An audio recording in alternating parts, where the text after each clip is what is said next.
Бүгін досымның туған күні. Хаты жалдап қойғанын айтып, таңертең телефон соққан болатын. Енді міне, бар жақсымды киіп, барымды арқалап, айтқан жеріне жеттім.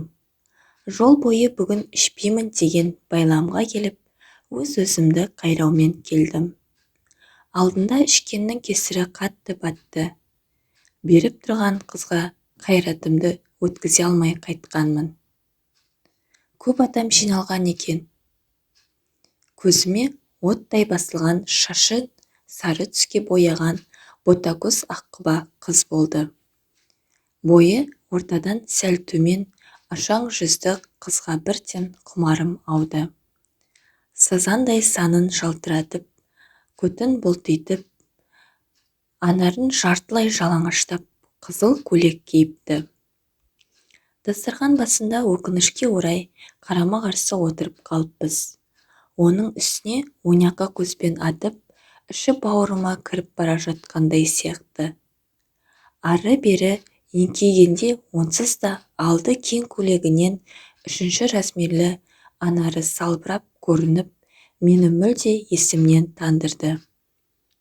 Қалайда жеке қалатынымызға бек сенімді едім. Міне, арада біраз уақыт өткеннен кейін биге шықтық. Аздап ұрттап отырған қыз масайып қалыпты. Аты Торғын екен. Бастапқы қол жүгірту фазасы сәтті аяқталды. Арасында жарық сөнген кезде болатын баяу ырғақты би кезінде қолдарым анарының формасын жақсылап зерттеп шықты. Қысқа етегін көтеріп, көтін сипау қызға қатты ұнады. Ендігі кезекте оңаша жерге алып шығу болды. Оның сәті тек жарты сағаттан соң түсті. Таза ауаны сылтауратып, үйдің артындағы баққа алып келдім. Көктемнің соңғы күндерінің бір жылы кезі еді. Үлкен бір ағаштың қалқасына барып, оңаша қалған соң қыз мүлде ашылды. Сүйісу, аймаласу процесі өте қатты құмарлықпен өтті. Қайғысың болмасын, мойыннан сүйсең, асты суланып шыға келетін әдет емес пе? Ақ тамағынан жеңіл өбіп өткенде қыз ыңырси балқып, қолың менің ауым жүгіртті. Қызыл көйлектің иығы сыпырылды, лифчик төмен түсірілді. Ендігі айқас топ-томпақ екі анары мен менің қолдарымның арасында өтті. Қыз да менің мүшемді уысы толғанша ұстап, рахатқа батып барады. Бір қолыммен келте етектің астына салдым.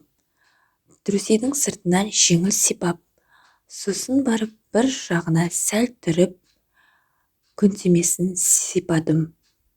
Бір қолыммен анарын қысып, екіншісінің сосогын тіліммен қытықтап жатырмын. Күнтемесі дымқылданған қыз маған үйкеліп, даусының ыңырси шыққаннан дайын екенін сездім. Теріс қаратып, ағашқа сүйеп тұрғыздым. Қысқа етекті жоғары түрдім. Труси бір жағына қарай ысырылды. Жайлап бойлата соқтым. Қыз балқи ыңқылдай бастады. Екі анары қыса ұстап соққылай бастадым. Менің ырғағыммен бірге қыздың тынысы да жиілей бастады. 10 минуттай ыңқылдаттым.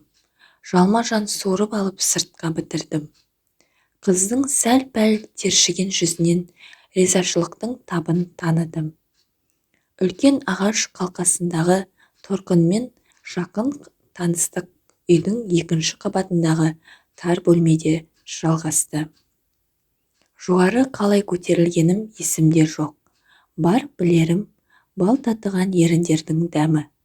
Алкоголь араласқан қыз құмарының иісі. Басым айналғаны соншалық, төменде дүрсілдеген музыка да әсер етпейді. Бар естілетінім Торғынды тар төсекке аунату. Төсекке жетпей жатып, суланған Труси шешілді. Көйлек те жартылай сыпылған қалпы төмен сырғыды. Бірақ лифчикпен біраз алысуға тура келді. Қара лифчик біраз қинады мені. Қыздың мойнынан аймалай жүріп, оны да шештім.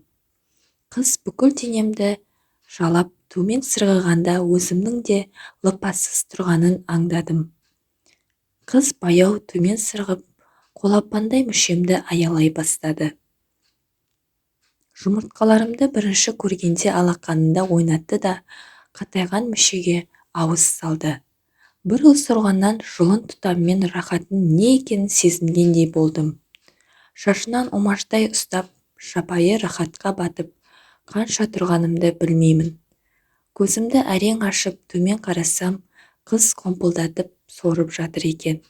Енді сәл кешіксем, қыздың аузына бітіретін түрім бар. Торғынды қақалдырмай тұрғанда ұрғылайын деп жоғары тарттым. Төсекке құлай кеттік. Аузына бергендей аздан енді екі анарының арасында қоптырғым келді.